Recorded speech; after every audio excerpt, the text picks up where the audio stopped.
Voilà, béni soit Dieu, amen, pour ce moment. Dieu nous permet sa grâce ce matin de pouvoir nous entretenir. Ce matin, je voudrais que nous puissions voir ensemble un thème. Le thème du message de ce matin, c'est comment rentrer dans la présence de Dieu. Qui ne veut pas rentrer dans sa présence ce matin? Eh bien, ce matin, je voudrais que nous puissions voir ensemble l'ordre chronologique de la parole. Nous avons un Dieu d'ordre. C'est la Bible qui le dit. Et nous verrons qu'à travers cette lecture, il y a un ordre. Un ordre chronologique. C'est-à-dire que c'est 1, 2, 3, 4, ça se suit. Et ce n'est pas 3, 5, 10, 8. Non, il y a un ordre dans la parole. Du début de la Genèse jusqu'à l'Apocalypse, il y a de l'ordre.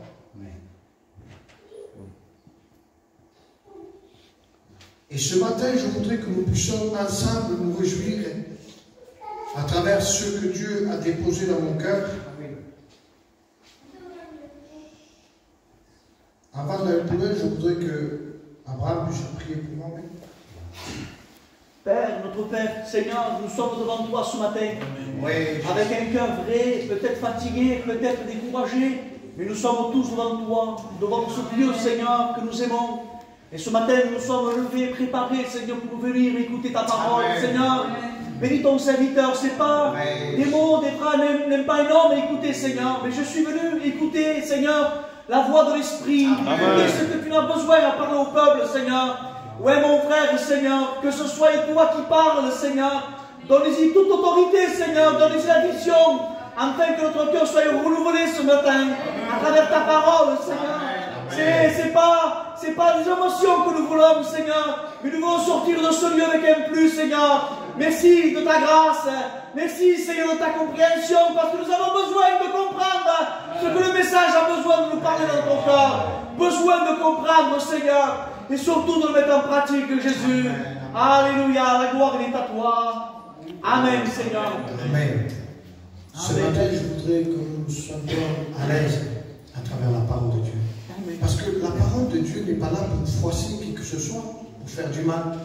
Ce matin, la parole de Dieu n'est pas là pour pointer du doigt, pour écraser. Ce n'est pas le but de la parole de Dieu. Ce matin, la parole de Dieu est là pour nous relever, pour nous fortifier, pour nous encourager. Dieu voudrait nous dire comment rentrer dans sa présence. C'est le désir de chacun de nous ce matin. Nous voulons rentrer dans sa présence. Nous ne voulons pas assister simplement à des réunions. Nous ne voulons pas simplement suivre un mouvement. Quelle fatigue, Seigneur. Quel dommage. Mais nous voulons aller plus loin ce matin. Ce matin, nous voulons que le feu de Dieu descende. Nous voulons ressentir ce feu ardent dans nos entrailles. Nous voulons retrouver la présence de Dieu. Combien d'entre nous ce matin ont perdu l'onction?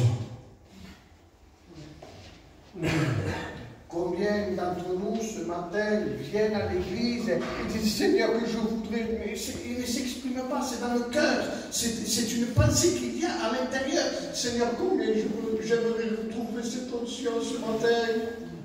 Qu'est-ce qu'il se passe, Seigneur? Comment se fait-il que je ne ressens plus rien?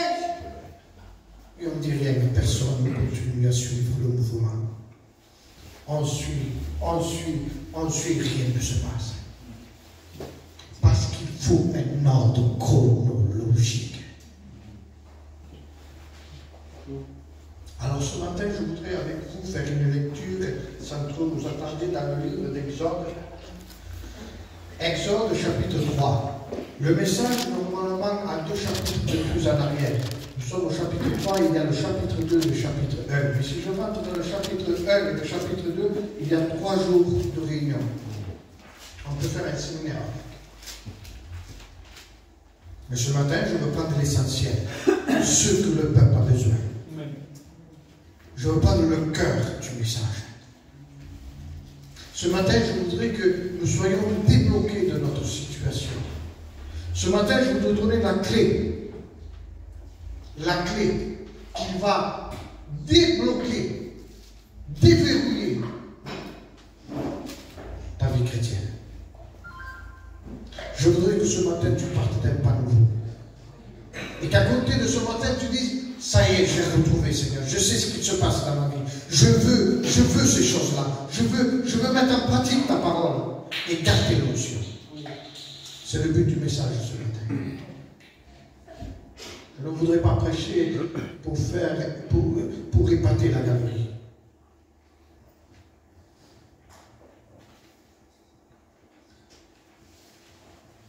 Exode chapitre 3, verset 1er. Moïse faisait paître le troupeau de Jéthro, son beau-père, sacrificateur de Madian. Et il mena le troupeau derrière le désert et vint à la montagne de Dieu à Horeb. Béni soit Dieu. Quel ordre!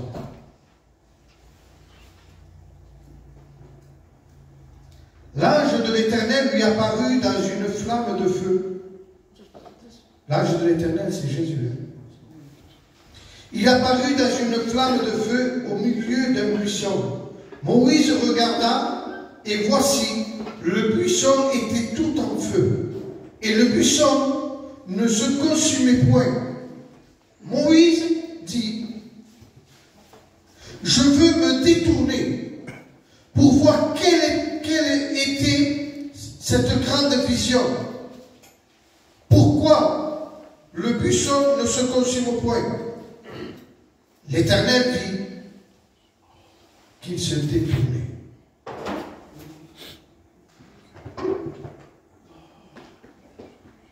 L'Éternel vit qu'il s'est détourné pour voir, et Dieu l'appela au milieu du buisson et dit, Moïse, Moïse. Et il répondit, me voici. Dieu dit, n'approche pas d'ici. Ôte les souliers de tes pieds, car le lieu sur lequel tu te tiens est une terre sainte. Et il ajouta, je suis. C'est l'être éternel qui parle. C'est au singulier. Je suis le Dieu de ton père, le Dieu d'Abraham, le Dieu d'Isaac et le Dieu de Jacob. Moïse se cacha le visage car il craignait de regarder Dieu. L'Éternel dit, j'ai vu la souffrance de mon peuple qui était en Égypte et j'ai entendu les cris que lui font pousser ses oppresseurs, car je connais ses douleurs. Je suis descendu pour le délivrer de la main des Égyptiens, pour le faire monter dans ce pays, dans un bon et vaste pays, dans un pays où coule le lait et le miel.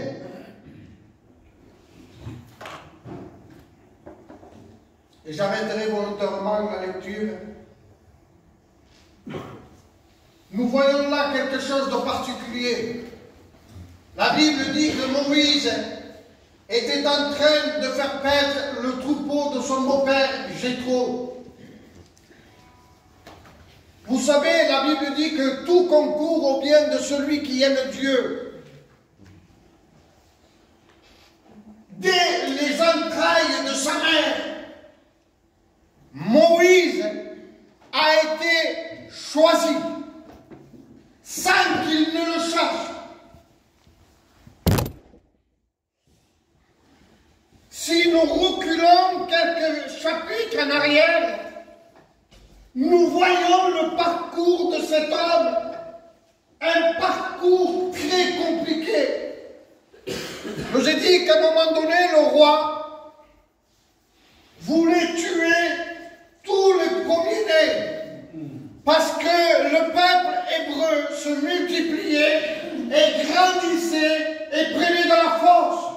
Alors le roi dit, si nous avons quelque chose contre eux, il va finir par nous tuer, ils sont trop nombreux. Alors il va falloir me promener. Alors Jochebed, qui est la mère de Moïse, prend son fils car il était pauvre et qu'il avait peur qu'on le tue, le met dans un panier de jambes et commence à le mettre dans l'eau. Puis sa fille le suivait jusqu'au Nil. Il nous est dit qu'il est tombé entre les mains d'une Égyptienne, la fille de Pharaon.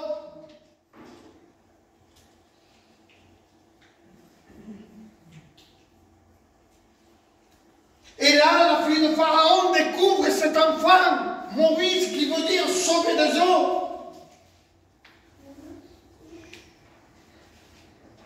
Et nous voyons là que l'Égyptienne demande une nourrice pour le nourrir.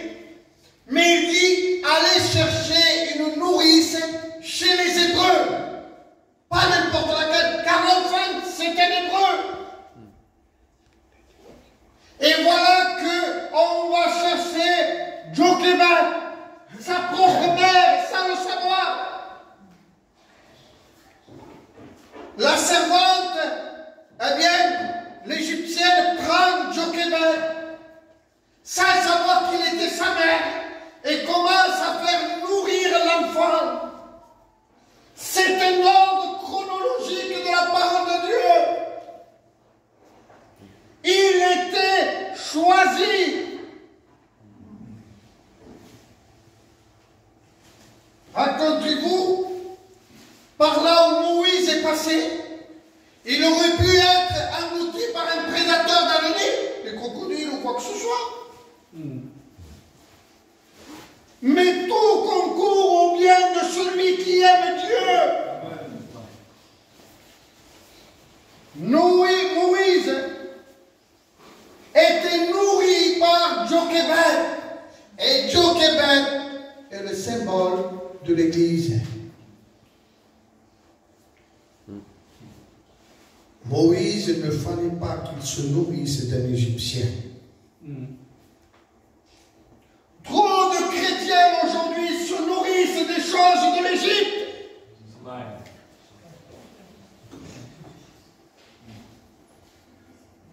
Notre nourriture à nous est celle-ci.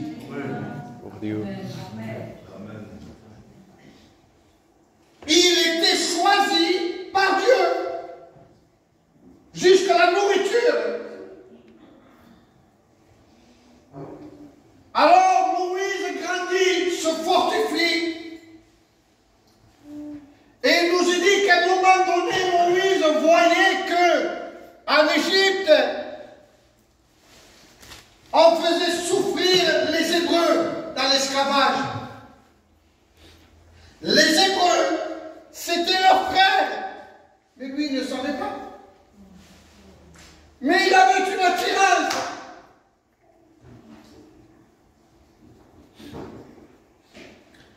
Et il nous a dit qu'à un moment donné, un Égyptien maltraitait un Hébreu. Alors Moïse s'est précipité.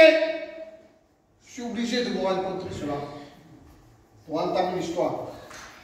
Moïse se précipite et tue l'Égyptien qui malmenait l'Hébreu. On peut faire une préfigure de l'esprit à chacun. Nous allons tuer à chacun. Il y a des désirs contraires à ceux de l'esprit. Alors Moïse se précipite et tue l'Hébreu. Et puis, croyant que personne ne l'a vu, Moïse, et puis il dit à lui-même, si je reste là, ils vont me tuer, les Égyptiens. Il faut que je parte d'ici. Parce qu'à un moment donné, il voit un autre Égyptien qui se battait avec un autre. Il dit, arrêtez de faire ça. Il voudrait mettre de l'ordre. Et l'Égyptien se retourne, Moïse, est-ce que tu crois me faire ce que tu as fait avec l'autre Égyptien? Oui. Il se sent dévoilé. Il m'a vu. Ou certainement que la chose est connue. Je vais partir. Il part. il part dans le désert. C'était conduit par Dieu. Quand un homme est choisi pour l'appel au ministère,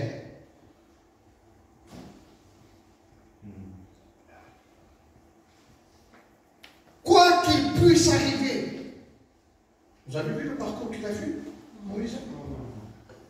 Parcours compliqué, hein? Si tu es vraiment choisi, ne panique pas. Tout concours au bien de celui qui aime Dieu. Alors Moïse s'en va et il s'assit sur un puits et il voit là les filles de Jéthro qui viennent puiser de l'eau pour ses animaux, et là il voit des hommes qui viennent agresser ces femmes-là. Alors il prend sa défense, Moïse. Alors les filles comprenaient bien, il va vers Jéthro, il dit, t'as vu, il y avait un homme qui nous a défendus. Il dit, mais pourquoi vous l'avez laissé au désert? Appelez-le, Jéthro. Alors il appelle Moïse qui vient. Et il dit que Moïse s'installa dans cette maison et il devient berger. C'était une préfigure, les frères. C'était une préfigure des choses qui allaient se passer. Il était déjà berger, il gardait les animaux. Il gardait les moutons. Et il nous a dit que là, pendant qu'il gardait le troupeau de son beau-père Jéthro, Moïse voit une vision. Et il nous a dit que Moïse se détourna. Et si vous lisez la lecture commence comme ça. Et l'Éternel vit que Moïse se détourna. Et quand un homme se détourne des choses de ce monde, cela plaît à Dieu. Est-ce que nous sommes, nous, ce matin, complètement détournés des choses de ce monde? Ou nous avons encore un œil sur le monde? Moïse se détourna pour voir quelle était cette vision. Béni soit Dieu. Et nous voyons là que Moïse a commencé à se mettre en route pour voir quelle était cette vision. Quel était ce feu qui ne se consumait point. Sur le haut d'une montagne, Moïse monte. Et là, il est face à ce feu. Et lorsqu'il rentre en contact, il se passe quelque chose de particulier. Il nous est dit qu'il entend une voix. Moïse, Moïse à deux reprises. Ôte.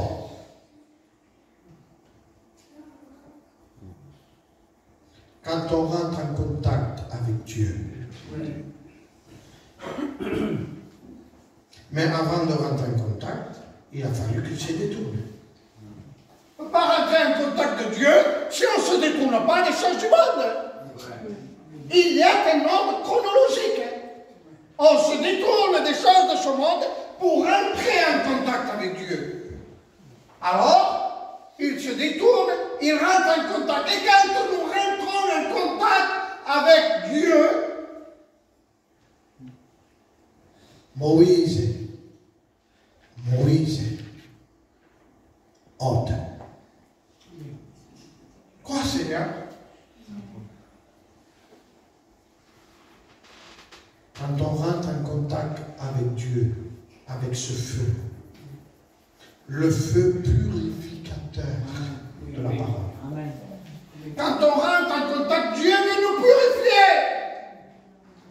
C'est-à-dire, oui, comment que M. Tichin de la présence, c'est normal. Quand on rentre en contact avec le feu,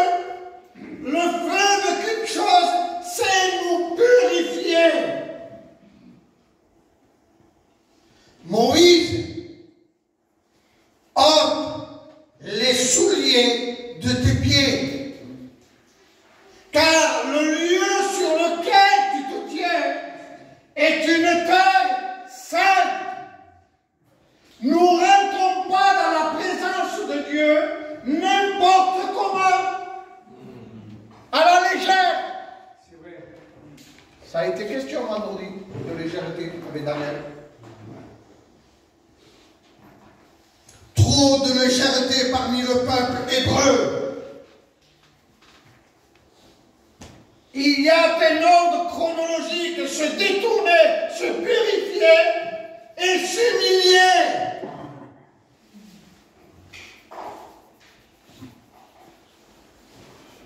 Ôte les souliers. Oui. Pourquoi, Seigneur? Parce qu'elles sont sales, tes sandales. Tu les as traînées de partout. Le lieu sur lequel tu te tiens est propre. Oui. Et il y a un rituel qui dit qu'à l'ancienne époque, lorsqu'on tuait quelqu'un, on inscrivait son nom sur la semelle. C'est un rituel qui a été dit qu'à l'époque des cow-boys, quand on tuait quelqu'un, on inscrivait son nom sur la semelle. Qu'est-ce qu'il a fait? Moïse, tu ne te souviens pas que tu as tué l'Égyptien? Il y a le nom inscrit là. Ôte-le. Et aujourd'hui, il y a du meurtre dans nos cœurs. Il y a de l'interdit dans nos vies. Et on souhaiterait rentrer avec tous ces cadavres que nous portons dans nos cœurs. Il y a de la haine. Combien de meurtres avons-nous fait dans nos vies?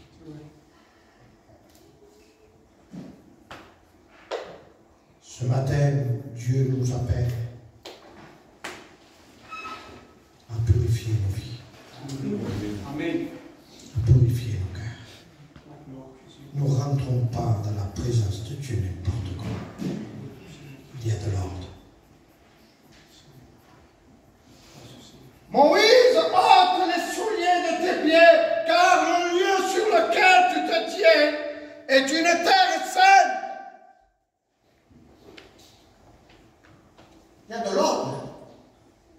Et ce n'est qu'après ces choses-là que Dieu a commencé à l'utiliser, à lui donner une autre direction. Ce n'est qu'après la purification, ce n'est qu'après l'humiliation de Moïse que Dieu a commencé à lui confier une tâche. J'ai vu la souffrance de mon peuple qui était en Égypte. J'ai entendu leurs cris. Aujourd'hui, on veut monter au ministère sans se détourner du monde et sans s'approcher du feu.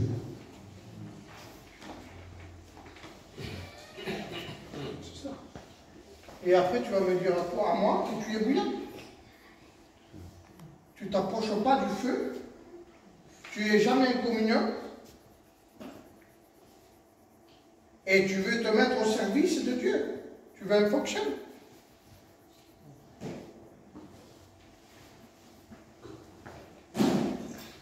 Si nous voulons être utilisés par Dieu, il faut passer par là. Oui. Alors, lorsque Moïse entend la fonction que Dieu lui a donnée à travers le feu, la flamme de feu qui était là, Moïse était bouillant. Il bouillonnait dans le ciel. Va libérer mon peuple, Moïse, ça y est, tu peux y aller. Tu es passé par la repentance, tu as eu la purification de ton âme, Moïse, tu es un contact, vas-y maintenant.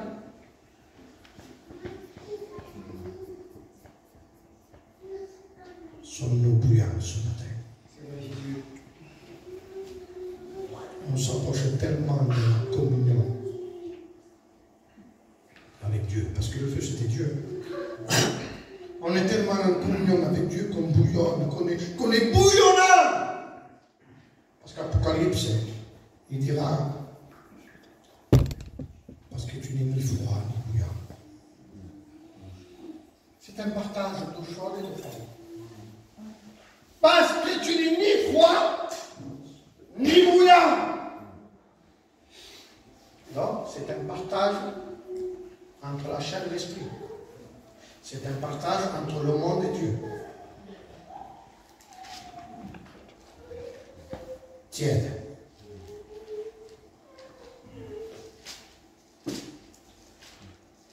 Nous vivons un temps de tiédeur.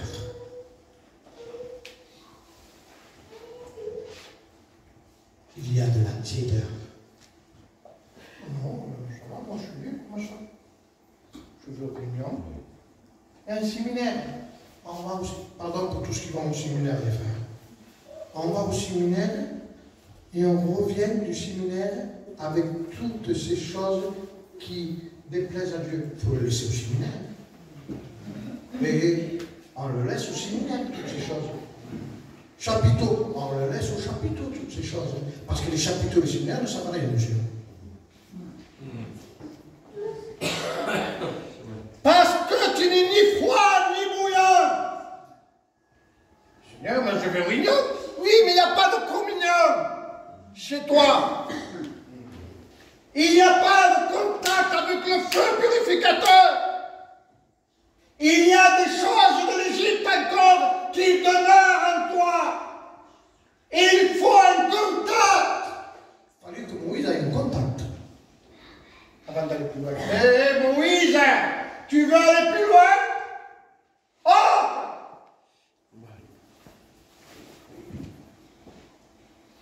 On ne peut pas aller plus loin si on n'ôte pas. Il y a de l'ordre avec Dieu. Ôte! La haine, la rancune, l'orgueil, le vice mal employé. Ôte! Écoutez-moi bien. Ce n'est qu'à partir de là,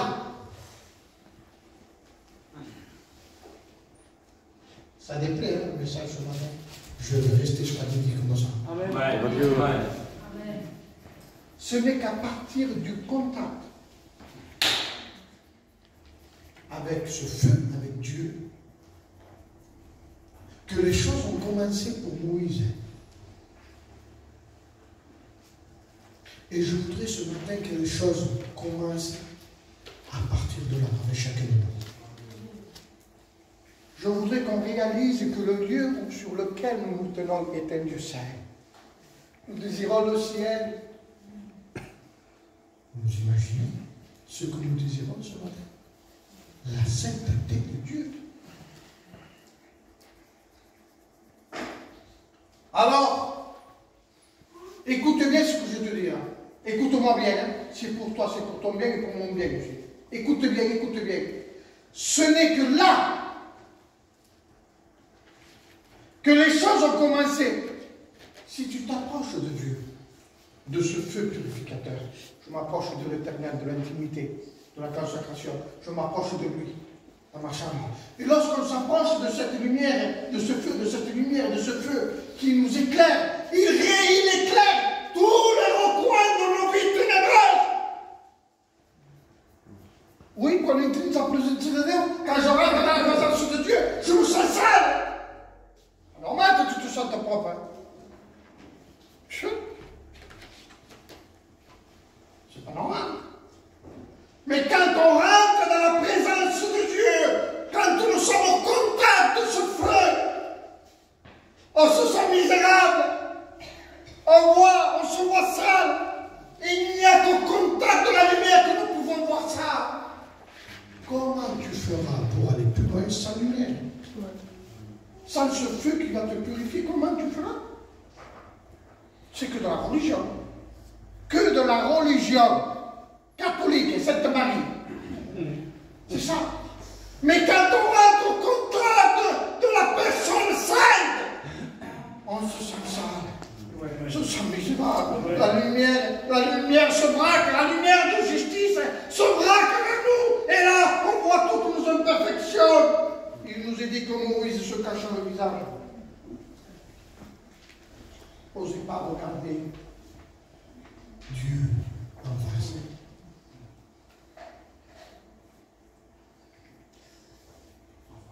Et nous, on vient à la réunion. Je te loue, Seigneur. Est-ce qu'on a fait bien rien maintenant? Comment nous sommes conduits avec notre voisin? Comment? Qu'est-ce qui s'est passé hier? Ouais. Nous ne rentrons pas dans la présence de Dieu n'importe comment. Il y a de l'ordre. Et quand nous rentrons en communion avec Dieu, alors on voit nos imperfections et là on s'humilie. C'est ce qui s'est passé avec nous ici. Seigneur, je te demande pardon. Ça y est, le feu purificateur commence à se mettre à l'œuvre dans nos vies. On enlève. Et plus on avance, et plus on fait sale. Plus on approche de Dieu, et plus on se fait sale. C'est une vie de sanctification. C'est ça la sanctification. On enlève quelque chose, il y en a un autre derrière. On enlève une autre chose, il y en a un autre derrière. On enlève une autre chose, il y en a un autre derrière. Et toute ta vie, il y aura des choses qu'il ne faudra pas. C'est ça la sanctification. Il y en a besoin, si vous voulez, de marcher à cet égard, de progrès. Et là commencera Dieu. Tu veux une fonction? Eh bien, il y a le feu, il y a l'huile, il y a tout. Vas-y. Vas-y. Qu'est-ce qu'il se passe? Alors Moïse va libérer le peuple de Dieu. Ça y est, le miracle. Il libère le peuple de Dieu. C'est pas fini. Il est conduit jusqu'au baptême. La mer rouge, parce que Pharaon voulait les détruire. Rappelez-vous. Pharaon est toujours là. Il amène le peuple vers la mer rouge, il passe par les baptêmes. Ça y est, je suis baptisé. Je suis baptisé. Je peux faire ce que je veux. Faux.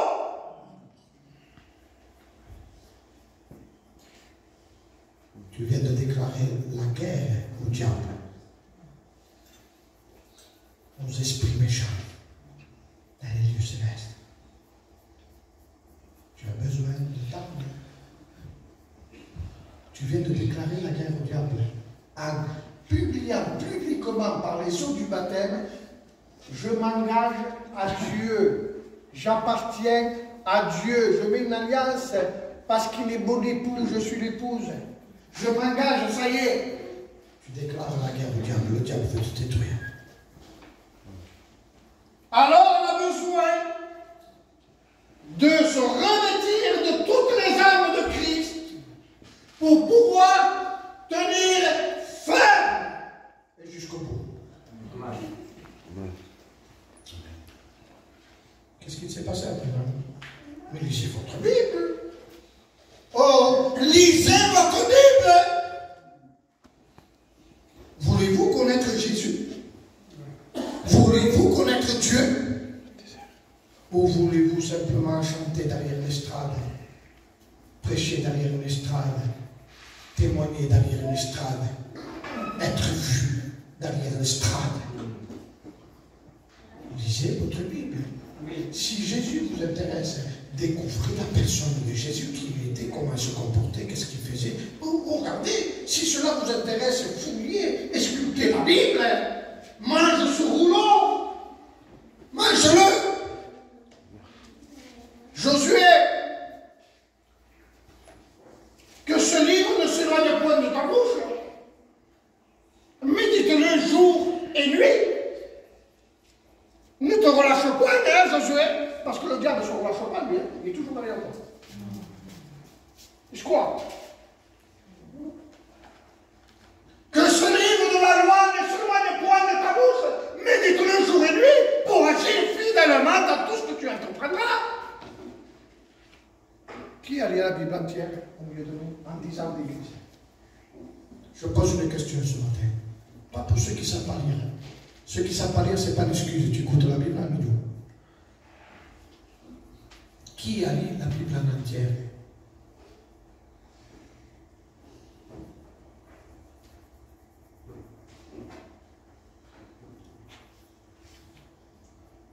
Que ce livre de la loi ne s'éloigne point de ta bouche. Médite-le jour et nuit pour agir fidèlement dans tout ce que tu as entrepris. C'est alors, Josué, que tu auras du succès, que tu réussiras ton ministère, que tu réussiras ta vie chrétienne. C'est alors que tu auras du succès dans tout ce que tu entreprendras. Tout au plan que foulera la plante de tes pieds, je te le donnerai. Mais il faut remplir les conditions. Ne donne pas n'importe qui. Ce n'est pas ce Dieu-là qu'on sert, mes frères.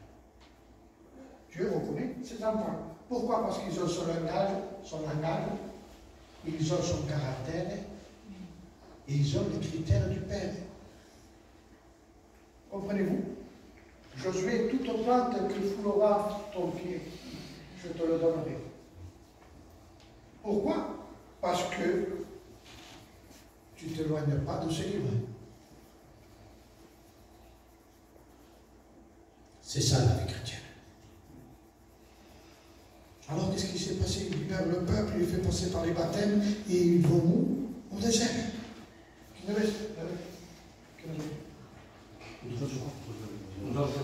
11h10, je fais 5 minutes, j'arrête. Ils passent par le jeu de baptême et ils vont dans le désert. Le désert, personne ne l'aime.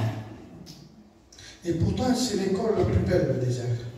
Parce qu'au désert, Dieu veut nous montrer qu'on ne dépend pas de nos capacités, de nos forces. Dans le désert, on dépend uniquement que de lui. Dans nos épreuves, dans nos luttes, dans nos combats, il nous laisse faire tout seul. Quand je te fatiguerai, je ferai moi après. Pour vous faire voir qu'à nous, il n'y a aucune capacité. La capacité vient de lui.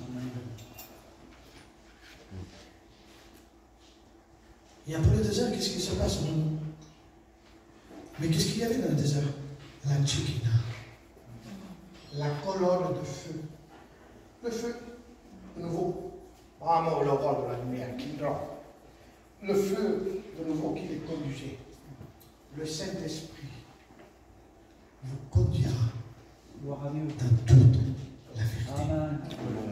Mais pour être conduit par le Saint-Esprit, il y a aussi un ordre.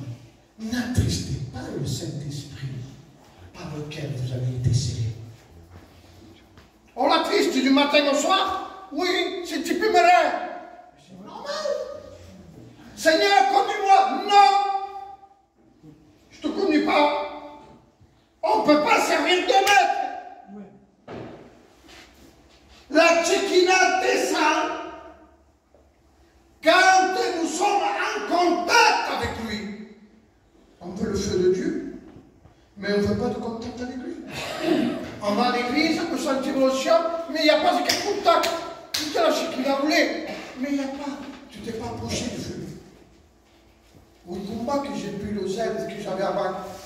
Mais c'est normal, tu es devenu tiède. Tu t'es refroidi, en quelque sorte. Donc tu n'es ni froid, ni bouillard, ni froid, ni bouillard. Béni soit Dieu que tu... Bon, béni soit Dieu, enfin. Tu n'es ni froid, tu n'es pas encore dans le monde. Tu n'es ni froid, mais tu n'es pas aussi bouillant. Tu t'es refroidi. Ce que j'ai contre toi, c'est que tu as perdu ton premier amour. L'amour de ta jeunesse. Je me rappelle et je me souviens lorsque tu étais jeune et que tu me suivais dans le désert, dans une terre inculte où il n'y avait aucun intérêt. Aujourd'hui, on cherche Dieu pour l'intérêt. Fonction, ministère, hé Abraham, si tu ne me donnes pas le ministère, je m'en vais, hein. Je quitte l'église. On ne dit pas à haute voix, mais c'est ce qu'on pense. Okay.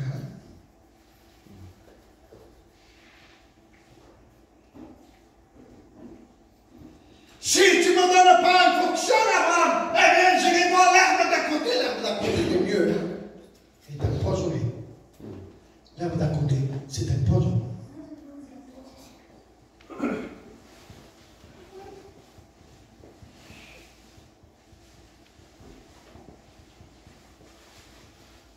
Je voudrais ce matin que nous nous approchions de ce feu.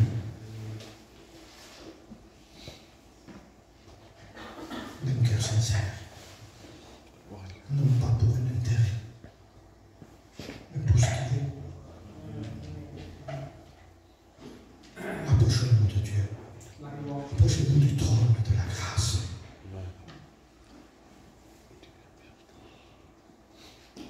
Pourquoi? Pour que tu ne sois plus. Pour que nous, moi aussi, hein, celui qui prêche derrière, pour que moi aussi je sois bouillant avec vous. Pour que nous soyons bouillants et non pas tièdes. Suffit avec cette vie de tiédeur.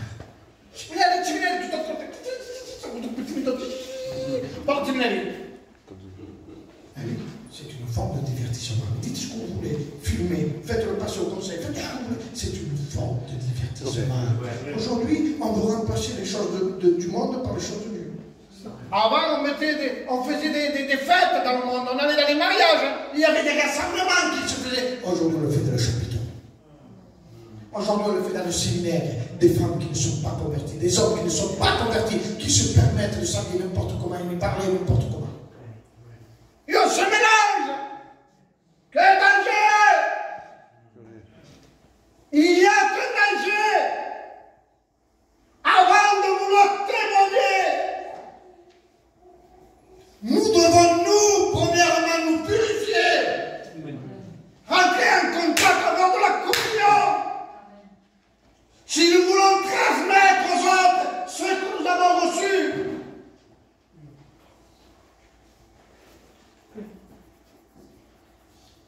Nous devons recevoir un bonheur. C'est ça l'évangile, les frères. Ça vous déplaît ou ça vous plaît? Ça vous plaît? Amen. C'est ça l'évangile. Et ce n'est qu'à partir de là, quand nous avons compris quel est l'évangile, Les choses commencent. Ça y est, le processus de Dieu se met en marche. Il va t'utiliser. non pas simplement le ministère, tout le monde cherche le ministère. Non, non, laissez le ministère de Dieu. Il y en a assez. Il y en a assez. Écoute-moi. Les frères, je ne peux pas m'arrêter, je suis obligé de continuer. J'ai peur pour les temps d'aujourd'hui. Béni soit Dieu pour les vrais ministères qui se lèvent parmi nous. Et je suis pour que des jeunes, et des millions, des millions, des millions, des millions de jeunes se lèvent au ministère. Béni soit Dieu!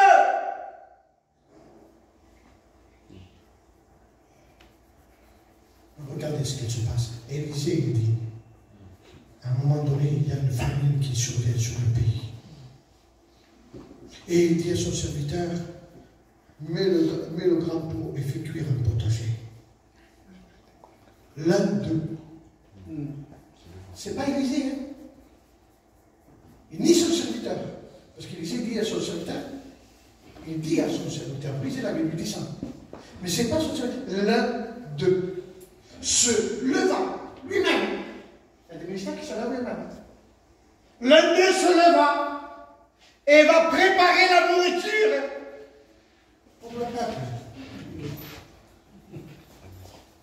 Parce qu'il y a la famille, il y avait une famille. Il n'y avait plus ça. Plus de nourriture. L'un d'eux se leva et il va préparer de la nourriture. Et qu'est-ce qu'il prend? Des croquettes empoisonnées. Faisons attention pour le temps à venir de ne pas confier nos églises à n'importe qui. Amen. Ça pourrait être du poison. Et si nous ne sommes pas en contact du feu de l'esprit, nous ne pourrons pas les discerner, ces choses-là. Il n'y a qu'au contact de Dieu, il n'y a que la lumière de Dieu qui nous éclaire de ces choses-là. La Bible dit, il va avec notre modèle. Il va? La Bible dit qu'un jour deux femmes demeuraient dans la même maison. Et il nous dit que ces deux femmes, ont accouché dans cette maison. Et pendant la nuit, l'une d'elles se retourna, se couche sur l'enfant, il étouffe l'enfant et l'enfant meurt. Elle se réveille, elle découvre que son fils est mort. Elle prend son enfant, va à la chambre de l'autre qui a aussi accouché et change l'enfant. Pas celui qui est vivant et celui qui est mort. Il se remet à sa chambre. L'autre femme se lève et voici, elle découvre que ce n'est pas son enfant et que l'enfant est mort. Alors elle va voir l'autre femme et dit, donne-moi mon fils. Elle dit, non, c'est le mien. Elle dit, non, c'est le mien. Non, c'est le mien. Alors elle dit, viens, on va voir le roi. Viens voir le roi Salomon. Salomon, voici, moi et cette femme, nous demeurions dans la même maison. Il n'y avait aucune étrangère dans cette maison. Il n'y avait que moi et elle. Cette femme, pendant la nuit, s'est couchée sur son enfant, a tué l'enfant et a pris le mien. Et elle dit que c'est le sien. Et l'autre dit, non, c'est le mien. Bon, Salomon, qui n'était pas là pour voir la chose, il dit, comment je vais faire maintenant? Qui dit la vérité? Qui dit la vérité? Salomon dit, rempli de sagesse, rempli d'onction, de clairir, un homme de communion. Apportez l'épée! L'esprit de l'esprit. Apportez l'épée! Coupez l'enfant en deux! Et l'autre, viens ici. L'autre, non, donne-lui l'enfant. Il est seul, l'état, donne-lui. Je ne veux pas. Ça, non, donne-lui l'enfant à elle. C'est la mère de l'enfant. Nous voyons un typifique du vrai et du faux serviteur de Dieu. Le faux serviteur s'en fout qu'il est l'église est là. S'en fout beaucoup de l'aide. Mais le vrai serviteur applique son cœur. Il aime l'église. Écoutez-moi bien. Écoutez-moi bien. L'enfant sous le poids de la mère. C'est quelques heures sous le poids de la mère, l'enfant. Combien ont dû être longues?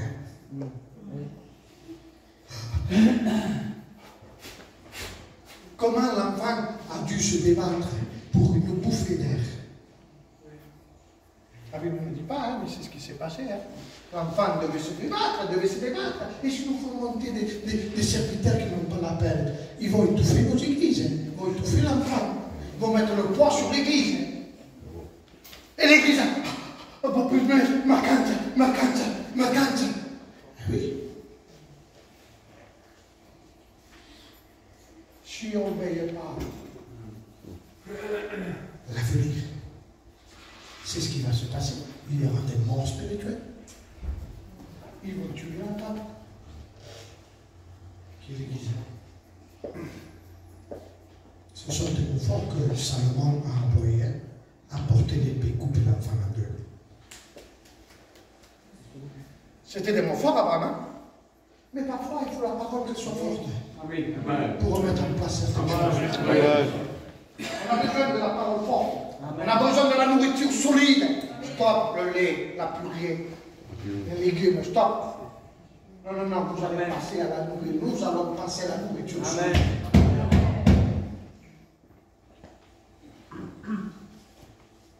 Et je terminerai avec Élie.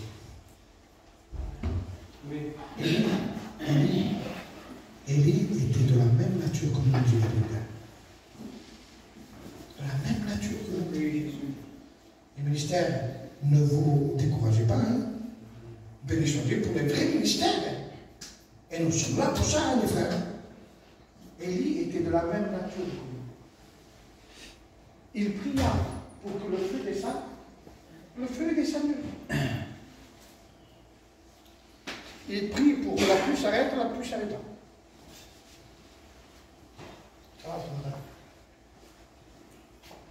Il était de la même nature que nous.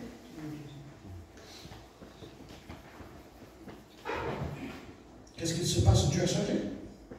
Les frères, je pose une question ce matin. Est-ce que Dieu aurait changé? Alors comment se fait-il que le feu ne descend plus? On s'habitue.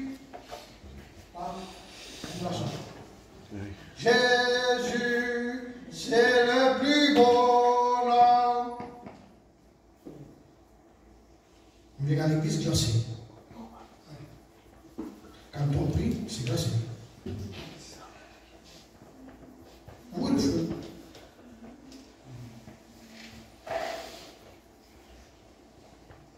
Je voudrais ce matin qu'on fasse descendre le feu. Comment?